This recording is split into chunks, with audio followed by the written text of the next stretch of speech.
wheels. They answer to no law. They live by one rule. God forgives the brother that doesn't. There's only one man tough enough and crazy enough to take them on. You just picked up the wrong passenger, buddy! He's an undercover cop doing a good job with a bad attitude. Este filme que eu vou falar hoje, que é o Stone Cold, de 1991, é um filme sobre o qual eu já falei. Infelizmente tive um problema técnico que me fez perder os áudios. Não os fez perder, mas o som estava numa qualidade absolutamente abominável. Por isso, vamos tentar novamente falar sobre o grande clássico, que é um filme protagonizado por Brian Bosworth, que na altura estava a iniciar no cinema. Ele é um jogador de futebol americano, aquele futebol que parece rugby, e na altura achava-se que ele poderia ter alguma qualidade que o fizesse chegar à primeira divisão do cinema de ação, e criou-se este filme tipicamente anos 80, isto 91 ainda teria sido filmado se calhar no final dos anos 80.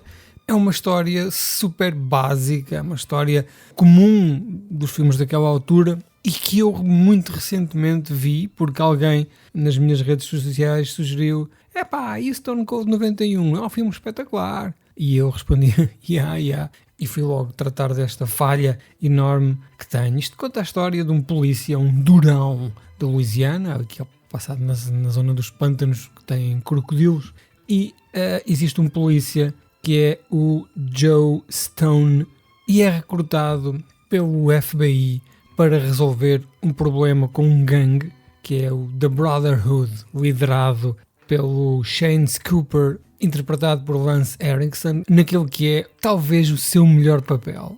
Estou aqui a tentar de cabeça pensar em mais coisas que este grande senhor fez, mas não, eu vou dizer que este filme neste momento é de facto o papel dele melhor.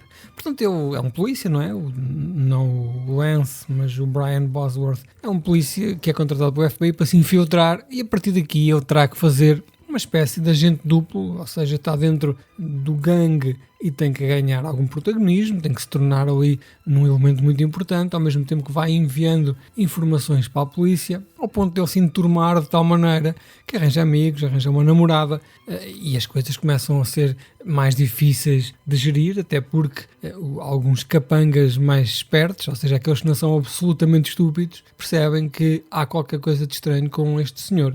E a partir daí, o Stone tem que recolher então as suas provas, e que tem a ver com muito tráfico de droga e planos de assassinato, porque este gangue começa ao filme a assassinar tudo o que é presente da Câmara, juízes, tudo o que é malta ali relativamente importante, vai tudo. Aos poucos, ele começa então a mostrar algumas falhas na sua estratégia de paisana. É um filme típico dos anos 90, como vos disse, não tem nada de especial, é só isto que eu acabei de falar, mas vem numa época em que se criam heróis musculados, que é o caso deste senhor, meio canastrões, com aqueles penteados muito parvos. O penteado dele é possivelmente o pior penteado de sempre de um filme de ação, ou de todos, se calhar. É um filme, realmente é um penteado péssimo, e que também tem aquele tema que também era muito famoso na altura, durante os anos 80 e até meados dos anos 90, que são aquelas gangues de motards maléficos, não é? Um bocado a imagem dos Hells Angels, não é? Havia toda uma cultura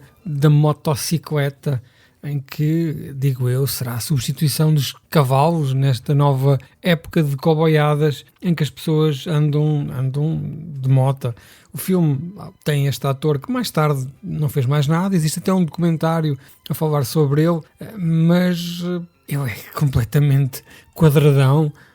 É uma espécie de Keanu Reeves elevado a 150 mil, mas o que dá muita energia a este filme é então o tal personagem antagonista, não é? Que é o Lance Henriksen, que, meu Deus, faz-me ver o filme várias vezes só para podê-lo ver a ser um gajo muito cruel. O filme tem um monte de cenas de ação, como podem imaginar, explosões, perseguições, carros serem todos partidos, pessoas a ser atropeladas, de princípio ao fim, tiroteios, tudo com efeitos práticos, não é? 91, o seu auge, em que as pessoas apanhavam um tiro e saltava-lhe sangue do corpo, em que se via claramente um carro a bater contra o outro de frente e nós olhávamos com atenção com o olho meio fechado e meio aberto, porque isto era para ser visto se calhar em VHS ou naqueles canais de televisão de super baixa definição, e hoje em dia nós olhamos e conseguimos perceber claramente que nenhuma daquelas pessoas que vai dentro do carro é o ator, que é um duplo, e às vezes são um ator branco magrinho, é um negro musculado, e não havia esse cuidado, e que se querem que vos diga, isto até adiciona aqui coisas boas ao filme, não é? Faz parte desta vibe, faz parte desta sensação. O filme à altura não foi recebido nada de jeito, nem pela bilheteira, muito menos pela crítica, porque isto é um filme que funciona na crítica como água e azeite, não é? Resvala diretamente, eles nem falam disto, mas ao longo do tempo foi ganhando aqui algum culto e como vos disse há bocado, talvez em Portugal não exista essa cultura, porque o filme, não sei, não me lembro de ver nos clubes de vídeo, há países onde este filme está lá em cima com os Van Dammes e com os filmes de ação de série B, não é? Não são os da primeira divisão, mas está lá em cima na lista dos grandes filmes, até porque o seu realizador é o Craig R. Baxley, que é conhecido pelo Action Jackson e pelo Dark Angel, com o Dolph Lundgren e o outro senhor.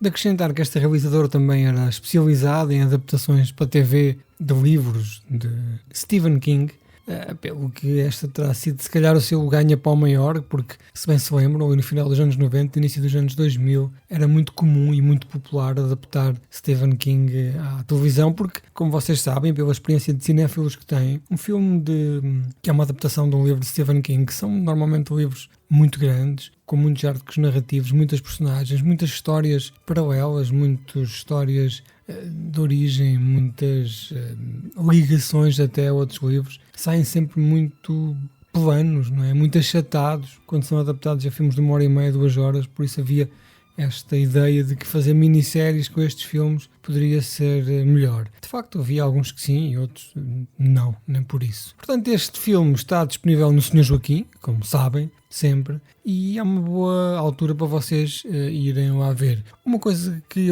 me fez muito rir neste filme é que este Brian Bosworth, que interpreta aqui então o tal Stone, Joe Stone, é uma besta. É um gajo grande, não é? Como vocês podem imaginar, porque o futebol americano não é propriamente um desporto de anões. E a moto dele é uma Harley, não é? Daquelas chopper, dos braços levantados, aquelas que fazem os braços tremer e ao fim de 100 km as pessoas nem sentem os braços. Mas nos filmes, nestes filmes de ação, é um estilo de motociclo muito romantizado. E acontece que, apesar da moto ter um tamanho perfeitamente normal, este gajo ser uma besta, cada vez que ele pegava na moto e arrancava, dava-me vontade de rir, porque parecia uma moto daqueles ursos do circo, uma moto minúscula, porque de facto o gajo é grande, não é? E cada vez que ele andava de moto de um lado para o outro, tinha que me rir muito. Amigos, força nisso, se tiverem que ver uma coisa sem jeito nenhum, que seja esta. Brian Bosworth. He's the outsider on the inside. He's turning up the heat. He'll burn you.